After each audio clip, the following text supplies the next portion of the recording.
Friends, welcome back to our channel. ఈరోజు topic వచ్చేసి daily current affairs March month అండి. So మన ఛానల్ని కొత్తగా చూసేవారైతే ప్లీజ్ సబ్స్క్రైబ్ చేసుకోండి. వీడియోని స్కిప్ చేయకుండా ఎండ్ వరకు చూసే ప్రయత్నం చేయండి. సో ఈరోజు గుడ్ న్యూస్ ఏంటంటే సీఎం రేవంత్ రెడ్డి గారు మన జాబ్ క్యాలెండర్ గురించి ఏదో ఒక క్లారిటీ అయితే ఇవ్వబోతున్నారు, ప్రకటన చేయబోతున్నారు. సో మనకి ఈరోజు ఏదో ఒక క్లారిటీ వస్తుంది. నెక్స్ట్ మంత్ నోటిఫికేషన్ వస్తుందా, ఫర్దర్గా ఏప్రిల్లో వస్తుందా, మేలో వస్తుందా, ఏదో ఒక క్లారిటీ అయితే వస్తుందండి. మీరైతే మీ ప్రిపరేషన్ని కంటిన్యూ చేయండి. ఎక్కడ కూడా డిస్టర్బెన్స్ కాకుండా మీ ప్రిపరేషన్ అయితే స్ట్రాంగ్ చేసుకోండి. డైలీ కరెంట్ అఫైర్స్ మాత్రం మీరు నోట్స్ రాసుకునే ప్రయత్నం చేయండి. ఏ ఛానల్ అయినా పర్లేదండి, మీరు నోట్స్ రాసుకునే ప్రయత్నం చేయండి. అలాగే ఒక మ్యాగజైన్ను కూడా ప్రిఫర్ చేయండి.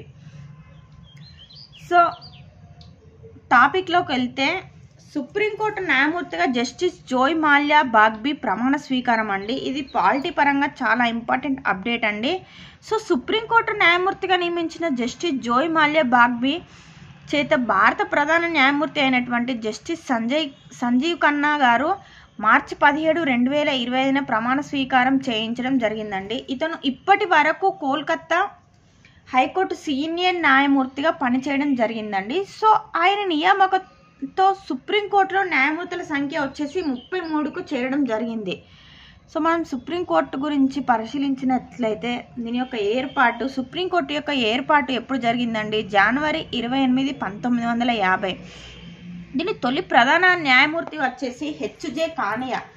అలాగే తొలి మహిళా న్యాయమూర్తి వచ్చేసి ఫాతిమా బీబీ. ప్రస్తుత ప్రధాన న్యాయమూర్తి వచ్చేసి జస్టిస్ సంజయ్ ఖన్నా అండి. సో చాలా ఇంపార్టెంట్ అప్డేట్ అండి. సో నెక్స్ట్ టాపిక్ వచ్చేసి Khelo India winter games 2025 edition వచ్చేసి 15వ ఎడిషన్ అండి. దీని యొక్క ప్రారంభం వచ్చేసి 2 దశలలో నిర్వహించడం జరిగింది. మొదటి దశ వచ్చేసి జనవరి 23 నుంచి 27 వరకు లడఖ్లోని లేహ్లో నిర్వహించడం జరిగిందండి.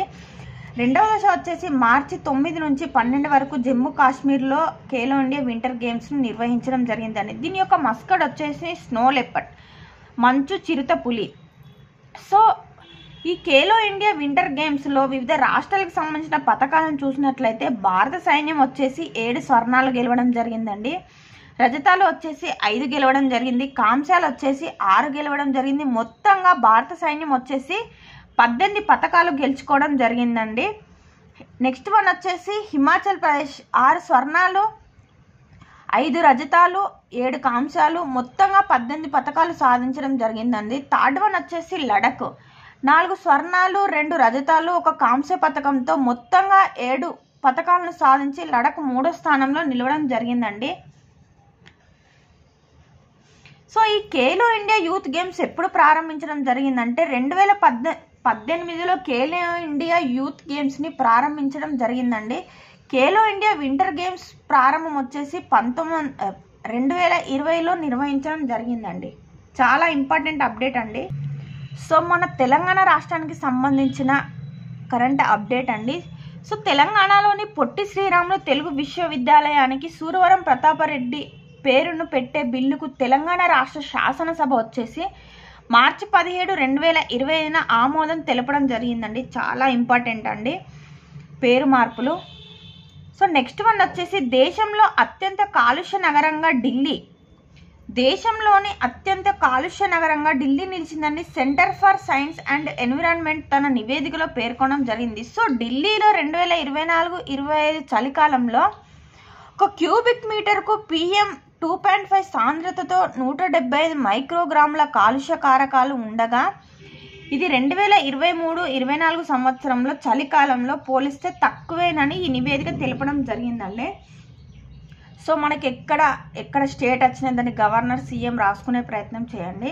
సో ఢిల్లీ సీఎం వచ్చేసి రేఖా గుప్తా గారు, ఢిల్లీ లెఫ్టినెంట్ గవర్నర్ వచ్చేసి వినయ్ కుమార్ సక్సేనా.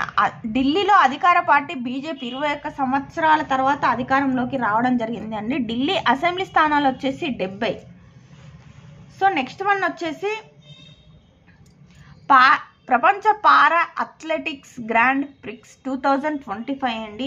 దీని యొక్క ఎడిషన్ వచ్చేసి 12వ ఎడిషన్. దీని యొక్క ప్రారంభం వచ్చేసి మార్చి 11 నుంచి 13 వరకు ఢిల్లీలోని జవహర్లాల్ నెహ్రూ స్టేడియంలో నిర్వహించడం జరిగిందండి. ఏ గేమ్స్? ప్రపంచ పారా అథ్లెటిక్స్ గ్రాండ్ ప్రిక్స్ 2025 ఈవెంట్స్ని ఢిల్లీలోని జవహర్లాల్ నెహ్రూ స్టేడియంలో నిర్వహించడం జరిగిందండి. భారత para javelin thrower Rinku Hooda javelin throw F46 విభాగంలో 60.26 మీటర్ల విసిరి స్వర్ణ పథకం సాధించడం జరిగిందండి. సో నెక్స్ట్ వన్ వచ్చేసి ఒడిశాకు చెందిన పారా అథ్లెట్ సుచిత్ర పరిదా మహిళల F55 జావలిన్ త్రోలో 15.93 మీటర్లు విసిరి స్వర్ణ పథకం సాధించడం జరిగిందండి. నెక్స్ట్ వన్ వచ్చేసి మహిళల విభాగం మహిళల డిస్కస్ త్రో F56లో ఫాతిమా సుమన్ బాబా మరియు ఆశా జలంధర్ వరుసగా స్వర్ణ రజత కాంస్య పథకాలను కూడా సాధించడం జరిగిందండి. స్పోర్ట్స్ పరంగా చాలా ఇంపార్టెంట్ అప్డేట్ అండి. మీరు వీడియోని స్కిప్ చేయకుండా ఎండ్ వరకు చూస్తూ నోట్స్ రాసుకునే ప్రయత్నం చేయండి. ఒక్కరోజు కాదండి, నోట్స్ ఎవ్రీడే నోట్స్ రాసుకునే ప్రయత్నం చేయండి. నేను లాస్ట్ టైం కరెంట్ అఫైర్స్ని అంత పట్టించుకోలేండి. అందుకే నేను చేసిన మిస్టేక్స్ ఏంటో తెలిసి నేను కరెంట్ అఫైర్స్ నోట్స్ ఇలా డైలీ అప్డేట్స్ రాసుకోవడం జరుగుతుంది. సో నేను రాసుకునే 10 మందికి యూజ్ కావాలనే నేను యూట్యూబ్ స్టార్ట్ చేసి వీడియోస్ చేయడం జరుగుతుందండి. సో మీరు కూడా నాలాగా ఇలా నోట్స్ రాసుకునే ప్రయత్నం చేయండి. సో ఈ పోటీలో భారత్ 45 స్వర్ణాలు, 40 రజతాలు, 49 కాంస్యాలతో మొత్తం 134 పథకాలు సాధించి అగ్రస్థానంలో నిలవడం జరిగిందండి. సో వివిధ దేశాలు సాధించిన పథకాలు చూసినట్లయితే భారత్ వచ్చేసి 45 స్వర్ణాలు, 40 రజతాలు, 49 కాంస్యాలతో 139 పథకాలతో మొదటి స్థానంలో నిలవడం జరిగింది. రెండవ స్థానంలో వచ్చేసి తటస్థ పారా అథ్లెట్స్ స్వర్ణం వచ్చేసి 13 రజతాలు, 9 కాంస్యాలు, 4 మొత్తంగా 26 పథకాలతో రెండో స్థానంలో నిలవడం జరిగిందండి. థర్డ్ వన్ వచ్చేసి ఉజ్బెకిస్తాన్ 4 స్వర్ణాలు, 4 రజతాలు, 4 కాంస్యాలతో మొత్తం 12 పథకాలతో మూడో స్థానంలో నిలవడం జరిగిందండి. సార్ 2024 పారా ఒలింపిక్స్లో భారత్ సాధించిన మొత్తం పథకాలు వచ్చేసి 29 అండి. 2024 పారా ఒలింపిక్స్లో భారత్ స్థానం వచ్చేసి 18వ స్థానం అండి. నెక్స్ట్ వన్ వచ్చేసి శిష్టాచార్ స్క్వాడ్ చాలా ఇంపార్టెంట్ అండి. ఇది దేశ రాజధాని ఢిల్లీలో మహిళలకు బహిరంగ ప్రదేశాల్లో మరింత రక్షణ కల్పించేందుకు ఢిల్లీ ప్రభుత్వం శిష్టాచార్ స్క్వాడ్ పేరిట యాంటీ ఈవ్ టీజింగ్ స్క్వాడ్ను ఏర్పాటు చేయనుంది. సో ఢిల్లీలోని ప్రతి జిల్లాలో 2 శిష్టాచార్ స్క్వాడ్లు విధులు నిర్వహిస్తుంటాయి. సో ఇది ఎందుకు ఏర్పాటు చేయడం జరిగిందంటే 2017లో యూపీ ప్రభుత్వం మహిళలపై జరిగే వేధింపులను అరికట్టేందుకు ఏర్పాటు చేసిన యాంటీ రోమియో స్క్వాడ్ నుంచి ప్రేరణ పొంది ఢిల్లీ ప్రభుత్వం ఈ యొక్క స్క్వాడ్ను ఏర్పాటు చేయడం జరిగిందండి. సో ఈ మహిళల గురించి సంబంధించిన కొన్ని చట్టాలను చూసినట్లయితే ఫోక్సో చట్టం అండి. ఫోక్సో చట్టం వచ్చేసి 2012లో ఏర్పాటు చేయడం జరిగిందండి. 2013లో నిర్భయ చట్టం చేయడం జరిగిందండి. తెలంగాణ గవర్నమెంట్ వచ్చేసి టీ సేఫ్ యాప్ను కూడా మహిళల భద్రత కోసం ప్రవేశపెట్టడం జరిగిందండి. శక్తి యాప్ వచ్చేసి ఏపీ గవర్నమెంట్ మహిళల కోసం ప్రవేశపెట్టడం జరిగిందండి. చాలా ఇంపార్టెంట్ అప్డేట్ అండి. సో నెక్స్ట్ వన్ వచ్చేసి 45% మంది మహిళలపై క్రిమినల్ కేసులు ఏడీఆర్ నివేదికలో వెల్లడించడం జరిగిందండి. దేశంలోని మొత్తం ఎమ్మెల్యేలలో 45% మందిపై క్రిమినల్ కేసులు ఉన్నాయని association of democratic reforms ADR తన నివేదికలో పేర్కొనడం జరిగిందండి. సో 28 రాష్ట్రాలు 3 కేంద్రపాలిత ప్రాంతాల్లోని 4123 మంది ఎమ్మెల్యేలలో 4092 మంది అఫిడవిట్లను విశ్లేషించి ఈ నివేదికను ఏడీఆర్ తన నివేదికలను రూపొందించడం జరిగిందండి. సో ఈ యొక్క లిస్టును చూసినట్లయితే మొత్తం ఎమ్మెల్యేలు వచ్చేసి 1653, పార్టీ వచ్చేసి వీరిది బీజేపీ పార్టీ అండి. క్రిమినల్ కేసులు ఉన్నవారు 638 మంది. అంటే మొత్తం 1653 ఎమ్మెల్యేలలో 638 మంది ఎమ్మెల్యేలపై క్రిమినల్ కేసులు ఉన్నాయని నివేదిక పేర్కొనడం జరిగిందండి. సో కాంగ్రెస్ పార్టీ వారు మొత్తం ఎమ్మెల్యేల సంఖ్య 646 అండి. ఈ 646లో క్రిమినల్ కేసులు ఉన్నవారు వచ్చేసి 339 మంది. టీడీపీ నుండి 134 ఎమ్మెల్యేలు, వీరిలో 115 మందిపై క్రిమినల్ కేసులు ఉండడం జరిగిందండి. సో డిఎంకే పార్టీ వచ్చేసి టోటల్ ఎమ్మెల్యేలు 132 మంది, క్రిమినల్ కేసులు ఉన్నవారు వచ్చేసి 98 మంది. టీఎంసీ పార్టీలో టోటల్ ఎమ్మెల్యేల సంఖ్య 230 అండి. వీరిలో క్రిమినల్ కేసులు ఉన్నవారు వచ్చేసి 95 మంది. అన్నా డిఎంకే వారు టోటల్ ఎమ్మెల్యేలు వచ్చేసి 123 మెంబర్స్ అండి. వీరిలో 69 మందిపై క్రిమినల్ కేసులు ఉన్నట్టు నివేదికలో వెల్లడించడం జరిగింది. నెక్స్ట్ లాస్ట్ వన్ వచ్చేసి ఎస్పీ పార్టీలో టోటల్ ఎమ్మెల్యేల సంఖ్య 110 అండి. వీరిలో క్రిమినల్ కేసులు ఉన్నవారు వచ్చేసి 68 మంది. సో ఎమ్మెల్యేలపై క్రిమినల్ కేసులు ఎక్కువగా ఉన్న రాష్ట్రాలు వచ్చేసి ఫస్ట్ స్థానంలో ఉన్న రాష్ట్రం వచ్చేసి ఏపీ గవర్నమెంట్ అండి. 79% ఎమ్మెల్యేలపై క్రిమినల్ కేసులు ఉన్నాయి. నెక్స్ట్ వన్ వచ్చేసి కేరళలో 69% ఎమ్మెల్యేలపై కేసులు ఉన్నాయి. తెలంగాణ థర్డ్ వన్ వచ్చేసి తెలంగాణలో కూడా 69% అండి.